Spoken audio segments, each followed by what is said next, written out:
99 registration చేయడం అనేది మరి ఎంతవరకు కరెక్ట్ చూద్దాం. ఇది ఇందులోకి సంబంధిత అధికారులపై మంత్రి పొంగులేటి ఆగ్రహం. సంబంధిత అంటే ఆఫీస్కు సంబంధం ఉన్న అధికారులది. దీనికి అధికారులపై ఇప్పుడున్న ప్రభుత్వం కాంగ్రెస్ లో పొంగులేటి శ్రీనివాసరెడ్డి అధికారులపై ఆగ్రహం వ్యక్తం చేశారు. విచారణకు ఆదేశించిన స్టాంపులు రిజిస్ట్రేషన్ల శాఖ కార్యదర్శి ఈ విషయంలో ఎప్పుడైతే విచారణకు ఆదేశిస్తారో ఈ స్టాంపులు రిజిస్ట్రేషన్లు శాఖ ఈ మొత్తానికి కార్యదర్శిని పిలిచి దీని విషయంలో ఖమ్మం జిల్లా వైరా సబ్ రిజిస్టర్ కార్యాలయం వేదికగా రాత్రి సమయంలో జరిగిన రిజిస్ట్రేషన్లు స్టాంపులో రిజిస్ట్రేషన్ కళలో శాఖలో కలకలం సృష్టిస్తున్నాయి.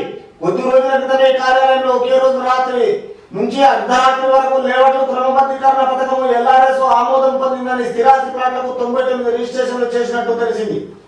అంటే కంటిన్యూగా ఈ వైరాలో సబ్ రిజిస్టర్ ఆఫీస్ లో సబ్ రిజిస్టర్ గారు మొత్తము డే పెట్టి నైట్లా మరి ఇది గురకాలేక డ్యూటీ చేస్తున్నాడా లేకపోతే సబ్ రిజిస్టర్ లేక చేస్తున్నాడా, ఇది ప్రభుత్వ అధికారం ఉందనుకుంటున్నా లేకపోతే అనధికారం అనుకుంటున్నా, ఈ విషయానికి కొద్ది రోజుల నుంచి కార్యాలయంలో క్రమబద్ధీకరణ ఆమోదం పొందని స్థిరాస్తి ప్లాట్లకు